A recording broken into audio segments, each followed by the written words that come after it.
اهلا بيكم مره تانية. دلوقتي معانا لينا الهراس. لينا الهراس عندها 16 سنه. اهلا بيك يا لينا. اهلا. طبعا شايفينها ما شاء الله دلوقتي كبيره 16 سنه، بس هي بدات العمل التطوعي وهي عندها 12 سنه. يعني كانت تعتبر صغيره ان هي تختار تعمل حاجه زي كده. فانا عايزه اعرف شفتي مين قدامك بيعمل كده، او مين كان النموذج بتاعك عشان تقولي انا عايزه اشترك في ده؟ هو بالحقيقه من وانا صغيره هي دي كانت رغبه فيا. انا دايما بحب اساعد الناس وكنت دايما بحب عمل الخير، فهي دي كانت رغبه فيا من وانا صغيره. يعني انا ما كانش ليا نموذج او ما شفتش حد بيعمل كده عشان اعمل كده. ماما بابا ماما بابا يعني اوريدي بيعملوا الخير. اوريدي بيعملوا الخير، بس لا دي كانت رغبه فيا من وانا صغيره. يعني انت لوحدك كده ما تشوفي حد محتاج كنت على طول تتعاطفي معاه من جوه. مره كان في حد يعني حد في الشارع على قده كده، وابني من سنه كده وشويه اديت له حاجه، قلت له عشان اشجع فيه العمل التطوعي، قلت له روح اديله الفلوس دي وقول له كل سنه وهو طيب. قال لي هو عيد ميلاده النهارده؟ يعني وعرفت بقى ثقافه كل سنه وانت طيب. وانت بتعلمي ولادك كل سنه وانت طيب. عيد ميلاده اي طول السنه بيقول كل سنه وانت طيب. حد بقى كان بيعمل معاكي كده وانت صغيره؟ هو انا شفت موقف وده الصراحه يعني اثر فيا شويه. هو ساعتها كنت لسه راجعين من المدرسه، وكانت مامتي اللي عدت تاخدني، وبعد كده كان في ولد صغير في الشارع، وكنا يعني احنا ساكنين في مصر الجديده وهناك. لا مش عايزين بلاش اسماء. ماشي اوكي. فهو هناك في محل، فبعد كده يعني شفت واحد يعني بياخد الولد ودخله وجاب له لبس برضه سوري. وخد الولد ودخله المحل. هو كان فيه بقى ادوات المدرسه وكان فيه لبس وكده، فدخله وجاب له اللبس وجاب له ادوات المدرسه. فانا شفت الموقف ده وصراحه اثر فيا. لا بيبقى فعلا حاجه بتحسي ان الناس عارفه الدنيا بخير. ايوه يعني مش زي ما بيقولوا، او مش زي ما الواحد ساعات بس انت بتابع الاخبار بيشوف ايوه صحيح. لا لسه لا لسه في خير، ولسه ناس بتحب الخير وناس تعمل الخير. يعني انا بس عايزه اعرف هي عرفت منين؟ يعني هي بصي هي متابعه الموقف كله، عرفتي منين ان هو الولد ده مش ابنه وان الولد ده حد محتاج؟ لان الولد ده يعني هو باين عليه ان هو محتاج، او يعني كان واقف قدام المحل وكان هو يعني مستني ان هو حد يجيب له حاجات المدرسه، لان هو كان ماشي بالكتب في ايديه، فساعتها عرفت ان هو محتاج. يعني انت شفتي الموقف كله وتابعتيه لحد الاخر، فحرك مشاعرك وقررتي من يوميها انك تاخدي الموضوع جنب دراستك، ان يبقى بجد في حاجه كده ليها علاقه بالتطوع والعمل الانساني. مش عايزه اقول لك انه اكيد ما بيعطلكيش، يعني بتخلي الحاجات دي استثمار وقت، وزي ما يقولوا ايه في كده صدقه بتطلعي صدقه فلوس كمان بتبقى صدقه من الوقت بتاعك، بس اكيد ده بيحتاج انك تخرجي بره البيت كتير. بالظبط. العمل التطوعي محتاج حد دايما اكتف، مش محتاج حد كسول، لان العمل التطوعي كتير وشغله كتير، فهو محتاج حد اكتف وفي نفس الوقت حد يعني مثقف وبيقرا كتير. انت بتحبي القرايه؟ لا القرايه دي هوايتي. ايه اخر كتاب قريتيه؟ انا كنت لسه في معرض الكتاب، واخر كتاب جبته كان مولانا لابراهيم عيسى. انا جبته بس لسه ما قريتوش. لا حلو. عجبك؟ قريتيه القصه؟ لا انا لسه مبتدياه عشان انا دلوقتي عندي امتحانات، فمش عارفه اوفق ما بين الدراسه والقرايه، لان الكتاب كبير. الكتاب كبير. كان يعني 500 صفحه. ايوه فقلت لسه هستنى بعد الامتحانات وبعد كده يعني انا برضو زيك احب اقرا الحاجه قبل ما اشوفها. احب القرايه. انا لسه ما شفتش الفيلم برضه. طيب خلينا نسال عن عيلتك بقى، يعني عايزه اعرف البيت اللي انت اتربيتي فيه، اخواتك، مامتك، باباكي، احكي لي كده. انا قبل كده قلت ان عدم الاهتمام وعدم الشعور بالمحبه بيخلق يعني بيؤدي الى عنف في الاسره. فانا يعني انا الحمد لله عيلتي كانت دايما بتساعدني ودايما بتدفعني لقدام ودايما بتسبورتني. بتدعمك؟ بتدعمني، فالحمد لله هم كانوا دايما بيساعدوني. بابا ولا ماما اكتر؟ بابا وماما اكتر. الاثنين زي بعض. انت عندك اخوات؟ عندي اخ صغير، وبالمناسبه هو اصغر عازف بيانو، وبعد كده عندي اخت صغيره برضه. ازاي يعني ازاي بقى تعلمي اخوكي ان هو يعمل زي تجيبيه مره مثلا معاكي هو انا وهو طلعنا مع بعض على التلفزيون، بما ان انا مثلت مصر يعني بره مصر، وهو عشان هو اصغر عازف بيانو في مصر، فهو قال هو اصغر عازف بيانو في مصر. عنده كام سنه؟ عنده 11 سنه او 10 تقريبا، مش متاكده. يعني هو كموهبه. مش متاكده من سن اخوك؟ مش يعني هو 10 كده. 10 يعني بس 10 وشهور مش عارفه يعني هو كموهبه هو اصغر عازف بيانو، هو بيعزف مقطوعات يعني مثلا ربع ساعه وكده، فهو يعني بتشوفيه تحسي ان هو عنده احساس. انا عايزه اقول للناس يعني في ناس اصغر من كده بيعزفوا بيانو طبعا، بس هو علشان بيعزف مقطوعات. ايوه بالظبط. يعني وخد النوته محترف يعني. وخد النوته بتاعت ريتشارد كلايدمان عشان كده. برافو عليك. طب انا بس كنت عايزه اسالك على حاجه، معلش. انت تم اختيارك من هيئه النموذج الدولي تبع الامم المتحده. ايه هيئه النموذج الدولي؟ هيئه النموذج هو حاجه اسمها MUN، هو ستيميوليشن لليونايتد نيشنز بس على مصغر، يعني للناس اللي هي حابه تشتغل هناك، لان هو صعب قوي. مصغر بمعنى انه هو مصغر اكتر للسن الصغير ولا هو مصغر اكتر سن كحجم؟ صغير، لان عشان توصلي لليونايتد نيشنز نفسها ده بياخد يعني سنوات كتير قوي، ما بياخدوش اي حد. فهو عاملين كده زي ستيميوليشن كتجربه للناس الصغيره، عشان يعني اللي حابين يطلعوا عليه اكتر. ايوه بالظبط. فهو انا سمعت عنه في المدرسه، سمعت ان في بعثه يعني هتمثل مصر يعني في جنيفا والمانيا. فانا قدمت عليه، وبعد كده اكتشفت ان هي يعني مسابقه على مستوى الجمهوريه. فمليت الابلكيشن، وبعد كده اكتشفت ان هو في امتحان وفي انترفيو، وبعد كده امتحان امتحان يعني ده الامتحان. ايوه. لا يعني انت اصلا مهتمه بالعمل التطوعي من صغرك زي ما بتقولي. أيوة. انا هسالك بالظبط بتعملي ايه، بس يعني بتنظمي ده ازاي، وهل في مجموعات من اصحابك دخلوا معاكي فيه؟ بس يعني ايه امتحان، بتتسالي في ايه؟ هي كلها معلومات عن الامم المتحده، مثلا يا اما على المجلس الامن، يا اما على اليونيسف. فهي بتذاكري قبلها يعني؟ هي معتمده على اما على مذاكره، يا اما على معلومات عامه. فانت لو عندك معلومات عامه هتعرفي تجاوبي، ولو مذاكره برضه هتعرفي. كان سهل بالنسبه لك؟ لا هو عشان كان سهل. بتحبي القرايه. ايوه بالظبط. وانا كمان يعني انا مهتمه بالامم المتحده. هل في حاجات هم شروط لازم تتوفر في المشاركين في حاجه زي كده ولا لا؟ هو يعني اهم حاجه ان هم يعني يردوا على الامتحان ده سؤال، يعني ما يسيبوش سؤال. وبعد كده في الانترفيو يعني لازم تقنعيهم هم ليه يختاروكي. يقعدوا يسالوكي مثلا لو في مثلا، يعني ده كان من ضمن الاسئله، لو في حفله قبل يوم الكونفرنس اللي هو قبل يوم الاجتماع هتعملي ايه؟ ولازم تروحي الحفله وفي نفس الوقت تروحي الكونفرنس. فهي الاسئله بتعتمد عشان تشوفوا يعني مسؤوله. هتعملي ايه؟ انا قلت له انا ما بحبش الحفلات اصلا. اساسا يعني كنت هتروحي الكونفرنس. طيب احكي لي بقى عن العمل التطوعي قبل ما يبقى منظم او اسمك بتعملي عمل تطوعي. انت كنت بتعمليه في صوره فطره، يعني بتعملي ايه بقى وابتديتي تنظميه ازاي؟ يعني احكي لنا بداياتك كده كنت ماشي. انا ابتديت وانا عندي 12 سنه. ساعتها قريت ان المرض رقم 1 القاتل للسيدات هو مرض القلب، وبعد كده المرض الثاني هو مرض سرطان الثدي. فانا اول ما قريت انا كنت فاكره العكس. لا ما انا برضه كنت فاكره العكس، بس هي العكس. فانا رحت اتمرنت في المركز الكندي للقلب. اتعلمت يعني اتمرنت على الانعاش القلبي، فلو اي حد حصل له اي حاجه قدامي اقدر اعمل له CPR، ومعايا لايسنس بالكلام ده. شهاده معتمده. ايوه هي شهاده معتمده من المركز الكندي في مصر. هو اوريدي في مركز كندي في كندا، يعني جه مصر. فاخدت لايسنس بالكلام ده، فلو اي حد حصل له CPR حصل صح ان انت انا مؤهله ان ينفع اعمل تنعش. بس حصل قبل كده موقف واضطريتي فعلا تنعشي حد؟ لا لسه. بس احنا يعني عملنا كده على يعني عروسه كده شبه انسان. فيعني انا جربت عليها. بعد كده يعني عشان المرض الثاني هو السرطان، فطوعت في الصيف من سنتين كده في مستشفى 57 57. وبعد كده بقى عشان الفيسبوك وكده سمعت عن حمله انت الاهم اللي بتهتم بتمكين المراه والطفل. صحيح. فمليت استماره تطوع، وبالفعل رحنا منظمه المراه العربيه مع يعني السفيره ميرفت التلاوي، واتفقنا على ان احنا هنكشف على 1000 لاجئات سوريات. وبالفعل تاني يوم رحنا مدينه 6 اكتوبر. وكشفنا على 1000 سيده سوريه يعني كقلب، فيروس سي، ضغط وكل ده، يعني كشف عام. ايه اكتر الامراض اللي منتشره؟ يعني ضغط والسكر. اكيد طبيعي. اكيد. فبعد كده بس انت يعني مشغوله قوي يا لينا فعلا. انت فعلا مشغوله. بس ده نص الحكايه. لا اتفضلي. وبعد كده كان هما كانوا برضه جايبين الاطفال، فانا بحب الكرافت، يعني بحب اعمل الكرافتس وكده. فانا وزعت عليهم كرافتس وقعدنا ولونا اعمال فنيه. ايوه بالظبط. وبقى ده كان في 6 اكتوبر. وبعد كده رحت شاركت في اول ماراثون للبنات في الزمالك، ماراثون عجل. وبعد كده عملت ايه تاني؟ بالترتيب. فبعد كده بس كل ده برضو حاجات اورجنايزد، يعني منظمه. أيوة لكن انت بقى بعيدا عن كل ده ما كانش منظم، كانت هي مستشفى 57. وانا برضو بحب يعني لا مش بقصد على الجانب الانساني. اكيد في ناس حواليكي محتاجه، يعني ناس بعيدا بقى عن الحاجات اللي ليها علاقه بتنظيمات. انت مثلا انت واصحابك في المدرسه، انت واصحابك او قرايبك اللي حواليكي، لما بتشوفي بقى حاله كده محتاجه، هل انت ممكن تعملي يعني مساعده ليهم ماديه مثلا او حاجه ثانيه؟ انت اللي تديري الحاجه دي تنظميها. تعملي ده؟ يعني مثلا يعني انا هقول لك حاجه، لو اي حد يعني شغال عندنا مثلا عنده مشكله، هم يجوا يقولوا لي انا، عشان هم عارفين انا اللي هعمل حاجه. فانا اروح اقول بقى لمامتي وبابايا، هم بقى ساعتها بيساعدوني، بس انا برضو بشارك في المساعده. اوكي.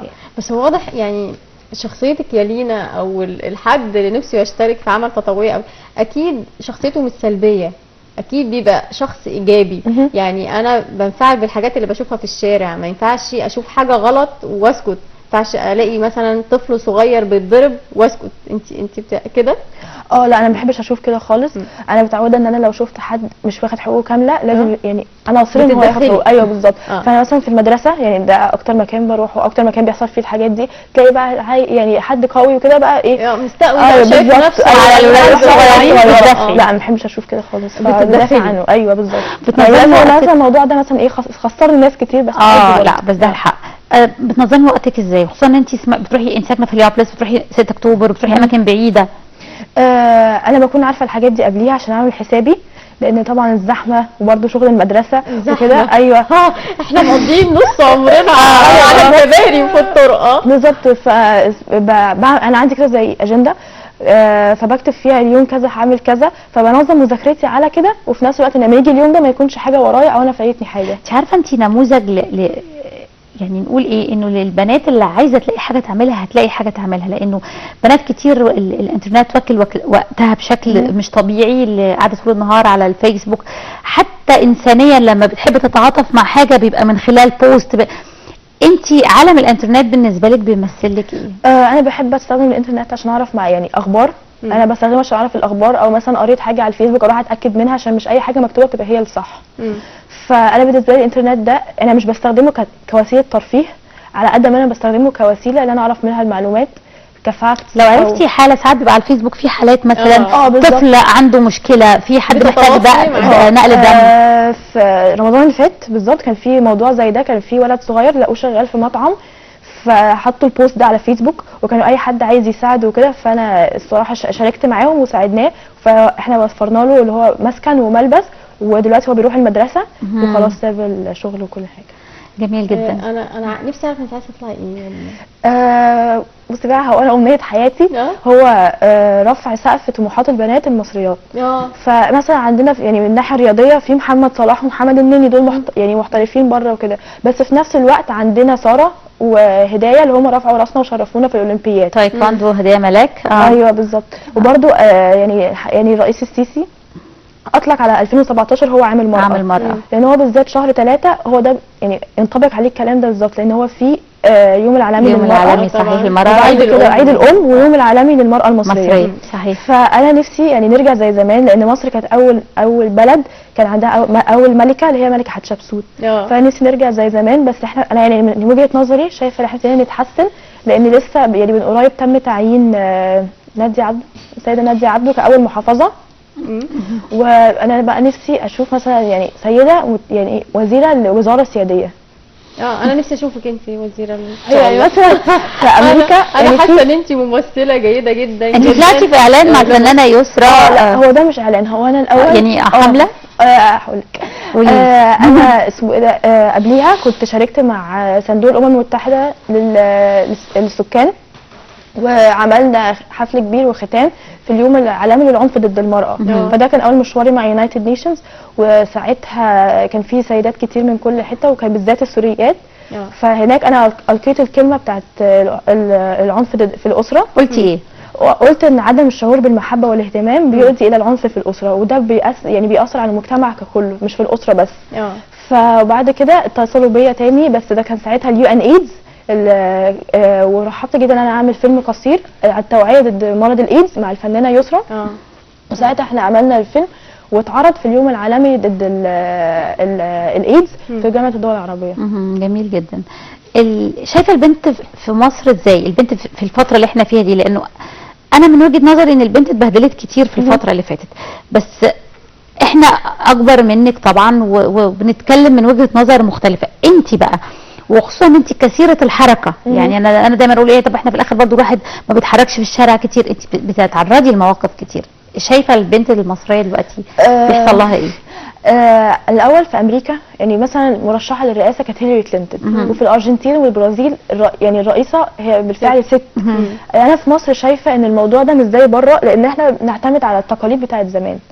بس احنا لا انا بتكلم على البنت اللي في سنك. ايوه البنت اللي في سني، انا شايفه ان كبنات اللي في سني هم اكتف اكتر او فيمينست اكتر عن زمان، لان مع تطور العالم وتطور التكنولوجيا دلوقتي بقى بيجي لنا اللي بيحصل في امريكا، واحنا بنفعل باللي بيحصل في امريكا لان نفسنا يحصل في مصر. فانا شايفه ان احنا متهيألي طريقة التربية كمان يا لينا طريقه بدأت التربيه تختلف عن ايوه زمان. بتختلف عن بس زمان. مش كل الناس برضو، يعني لا انت نسبة كبيرة دلوقتي ما بقاش زي زمان ان هو البنت تختلف عن الولد، البنت ليها وظائف معينة والولد ليه وظائف، لا دلوقتي الصورة اتغيرت ممكن، كتير. بس في مجتمعات ومجتمعات لسه عندك مثلا يعني جربتي تروحي الريف، جربتي تروحي اماكن شعبيه، اماكن عشوائيه؟ ايوه بالفعل انا رحت وتشوفي وضع البنات مع هناك. حمله انت الاهم مع السفيره، هي الفنانه ياسمين صبري. فاحنا رحنا مدرسه تحيا مصر في حي الاسمرات، فهناك شفت مقطم. ايوه. فهي بتفرق في التربيه، بتفرق من بيت لبيت. ازاي البنات تتربى، يعني مثلا في بنات تتربى لا انت لازم تتجوزي وده اللي هتعمليه في مش حياتك، كده؟ لسه موجودين. هتمشي جنب الحيطه وهتروحي المدرسه وهتخلصي الجامعه وبعد كده هتتجوزي وهتقعدي في البيت. بس انا مش شايفه يعني لا ده في ناس لحد لسه- دلوقتي لا، البنات لسه ما بيروحوش دلوقتي. المدرسه ولا الجامعه. ايوه بالظبط، ده بقى بيتحرموا من ده التعليم. منتشر في الريف. يعني في صحيح. الريف مثلا انا سمعت، يعني كان حد من الشرقيه مثلا تقريبا من الشرقيه قال لي ان البنت بتخلص المدرسه وهي عندها 15 سنه بتتجوز. صحيح. فانا شايفه احنا محتاجين انت حملات كده خلاص فاتك القطر أيوة كده. بالظبط. فانا شايفه ان احنا 15 محتاجين سنة. يعني حملات توعيه اكتر للموضوع ده، حملات اكتر زي انت الاهم والحملات وزي اليو ان وومن وكده اللي هم بالفعل تعرضي طيب ل- انا حاسه ان انت يعني بنات في سنك أها. هيقدروا يقنعوا البنات دول اكتر. صحيح. يعني لما يشوفوا النموذج ده، لما يلاقوا لينا تتكلم بالطريقه دي، واثقه من نفسها بالطريقه دي، بتتكلم احسن مننا ما شاء الله، يعني انا شايفاها بتتكلم احسن مننا يعني. أنا منبهرة بيها بصراحة. لما هي بنفسها تقعد مع البنات دول وتكلمها عن طموحاتها، ان هي ممكن تبقى وزيره وممكن تبقى رئيسه، غير لما وممكن- حد كبير قاعد بينظر. وهم يا عيني فاهمين ان اقصى طموحاتهم ان هم يتجوزوا واحد في سن 16 ويصرف عليهم ويخلفوا عيال، بس مش عايزين اكتر من كده. لما تاني ما يتكلموا معاها يعني هينبهروا ويبداوا يحسوا ان ايه ده، هو في كده. صحيح. جربتي تتكلمي مع بنات من سنك بس في مجتمعات تانية؟ انا جربت، بس هم برضه يعني هي الفكره مش عايزه تمشي من مخهم ان هم مولودين عشان يتجوزوا ويقعدوا في البيت يعني ويخلفوا. بيجادلوا معاكي يعني احكي لنا كده، قعدتي تقولي ايه وهم ردوا عليكي قالوا لك ايه؟ يعني هي مثلا بتشوفني بعمل الحاجات دي تقول لي هو انت بتتعبي نفسك ليه؟ يا شايفه ان انت كده بتتعبي نفسك. أيوة. على الفاضي، ما انت ولا كده كده هي هتروحي تقولي البيت عدلك. لا هي تقول لها ايه، ما انت كده كده هتروحي البيت عدلك وهتتجوزي في الاخر وتقعدي في البيت. الشحطوطه دي بقى. ايوه بالظبط كده. لا لان انت يعني هو التعليم بيلعب دور مهم جدا في الموضوع ده. فطول ما انت مش متعلمه ومش عارفه ايه حقوقك ومش عارفه ان انت يعني حقك زي حق الراجل، بس هي برضو يعني سوسايتي صحيح. اجتماعيا. ايوه اجتماعيا يعني وتعليميا محتاجين شغل كتير قوي على الموضوع لا، ده، محتاجين. قوي قوي قوي، ومحتاجين ثقافه كتير تتغير. اتعرضتي عمرك للعنف في الشارع، عنف بقى باي شكل من الاشكال؟ او هو تحرش. ما هو يعني انا بسميه عنف. لا صراحه لا. اصل مش لازم يبقى حد يلمسك يعني كلمة يعني ما هو مثلا في انا انواع. كنت قاعده انا يعني عندي درس في المهندسين، بس انا ساكنه في هليوبلس، فباخد الباص بتاع المدرسه عشان اروح المهندسين، فساعتها بقعد في مطعم عشان اتغدى عشان ما بيبقاش في وقت اتغدى. فكنت قاعده، فانا قاعده لوحدي، او انا هم شايفيني بنت قاعده لوحدها وفي ناس عايزه تقعد، فلقيت مدير المطعم يقول لي ممكن تقومي. بصي إيه ده؟ ممارسه ايوه قلت له يعني ممكن اقوم، في السلطة. مكانين هو كان في مكانين فاضيين جنبي وفي راجل قاعد هناك، يعني انت هتقوم الست عشان تقعد الراجل، راح بيقول لي لا معلش ممكن تقومي عشان ما فيش اماكن فاضيه. عاجبني بس أنا الاداء ما بتاعك. قمتش. ما قمتيش. ما قمتش. جدع. برافو عليك. هو بقى ساعتها هو كان يعني هو شغال في المطعم كده، قلت له فين المدير؟ قال لي المدير ليه؟ قلت له انا عايزه اتكلم مع المدير. شايفين، انا عايزه اقول لامهات حاجه، انا عايزه التربيه يعني ما شاء الله ربنا يعني يخلي لينا مامتها وباباها بجد. انا لما هربي بنت بالشكل ده انا ما اخافش عليها خلاص، تخرج تروح مع اصحابها، تروح سينما، تروح معسكر، تروح رحله، انا ما اخافش عليها طالما ربيت الشكل ده. صحيح. عايزين نربي بالولاد كمان بالشكل ده الصراحه، مش البنات يعني يعني اكتر اه عشان احنا بنخاف على البنت اكتر. لا الولد يعني ممكن يطلع رحله ايام، لكن البنت انت عارفه يا لينا، لا بنفكر. انا ما عنديش بنات، عندي ولدين. الكبير عنده 12 سنه، الصغير عنده 8. انا شايفه ان انا هفرجهم على الحلقه بتاعتك وهوريهم النموذج ده وهقول لهم انا عايزاكم تبقوا زي كده. يعني مش هقول لي هو عيد ميلاده يعني انت عملتي اللي انت بتحبيه وعملتي اللي انت عايزاه. وطبعا انا عايزه اقول انه طبعا ماما وبابا اكيد ليهم دور، لانه ممكن يبقى في كتير زيك بس اللي يقف مشكله بالنسبه لهم ماما وبابا، وده اكيد بيواجهك مع بعض اصحابك صح؟ ليه انت قلتي لي عايزه تطلعي ايه؟ هو انا نفسي اشتغل في مجال حقوق المراه. نفسي اشتغل في منظمه مراه دوليه. ويعني كيو ان وومن او المنظمه العربيه للمراه. بتقنعي اهالي اصحابك ازاي ان هم ينضموا ليكي؟ لانه اكيد بتلاقي اعتراضات. مثلا صحابي كتير مثلا يكونوا ساكنين في مصر الجديده ما يقدروش يروحوا 6 اكتوبر. يعني مثلا زي يوم اللاجئات السوريات. مثلا ايوه بالظبط، كان نفسي صحابي يجوا يشاركوا معاه ويشوفوا قد ايه هي تجربه حلوه. مشوار بقى والمشوار. فانا بكلمها بتقول لي لا مامتي مش هترضى انزل ومش عارفه ايه وبتاع. فانا بقى كلمتها قلت لها يا طنط بعد اذنك ممكن تيجي ولا لا، لان هي هتستفيد يعني من الناحيه الاجتماعيه او من ناحيه يعني التوعيه. وطنط وافقت. لا الحمد لله بقى. الحمد لله. تكلمي اي طنط بقى جت معايا وخلاص. هتقتنع صح؟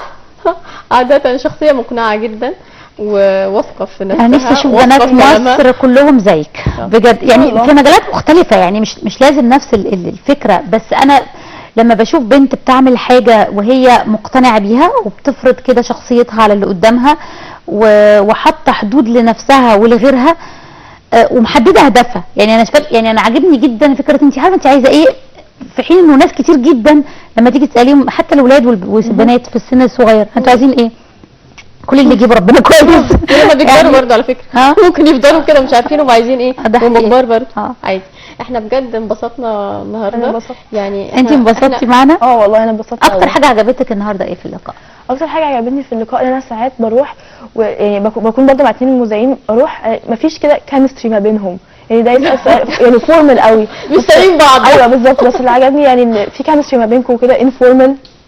الواحد يعني ساعات بروح اللقاءات ما برتاحش فيها، هو يلا بقى هنخلص امتى وكده. بس لا صراحه انا نفسي اللقاء ده ما يخلص. احنا كمان والله على فكره، عشان احنا كمان اصحاب برضه على الصعيد الانساني. انا وشيرين من اعز الاصحاب ومن زمان جدا اصحاب قوي. بجد؟ لا من 35 سنه بجد يعني. دي حاجه على فكره بتهزر، انت عارفه. انا برضه قلت ما يبانش. ما بانش عليكي انك عندك 60 سنه، مش باين عليكي يا شيرين. لا بجد يعني احنا ما انبسطناش ان انت كنتي معانا النهارده. احنا انبسطنا ان احنا اللي كنا معاكي النهارده. مش على كلامها دي. لا بجد لا انا مبسوطه ان انا يعني كنت معاكي النهارده، لان انت شخصيه مختلفه ما بلاقيهاش كتير بجد، وسعيده بيكي جدا. يعني انا بجد يعني فرحانه من جواني كده. عماله من جواني من الصعيد الجواني عماله تطول في الختام عشان ما تقفلش من كتر ما احنا انا كمان مش عايزه برضه. شكرا ليكي يا لينا. شكرا. طب انا بس معلش برضه هنستأذن ثانيتين كده، لو عايزه توجهي رساله لحد قبل ما نقفل هتبقى لمين وتقولي له ايه؟ هي مش هتبقى رساله لحد معين على قد ما هي هتكون لكل بنات مصر، ان هم يرفعوا من سقف طموحاتهم ويعني يصروا على اللي هم عايزينه. هي الكاميرا ماشي نمبر 3 دي. يصروا على اللي هم عايزينه ويمشوا ورا اللي هم عايزينه، وما يسكتوش على اي حاجه حد يقولها لهم، ويفضلوا يمشوا ورا ويعني يتشيس احلامهم ويفضلوا وراها، ويعني they don't give up. كلام لينا احنا كمان على فكره، مش بس للبنات. انا هاخد المسج بتاعت لينا دي ليا والشيرين. اوعي اللي انت عايزاه تفضلي وراه كده. لا انا كده. شكرا يا لينا. انا برضو بفضل. ميرسي جدا نورتينا. تحبي التانجو؟ اسمع عنه بس عمري ما جربته. طب ممكن تخليكي معانا للفقره الجايه عشان هيبقى معانا بنوته بترقص تانجو. ماشي خلاص. نتفرج. هناخد فاصل سريع ونكمل معاكم حلقه النهارده.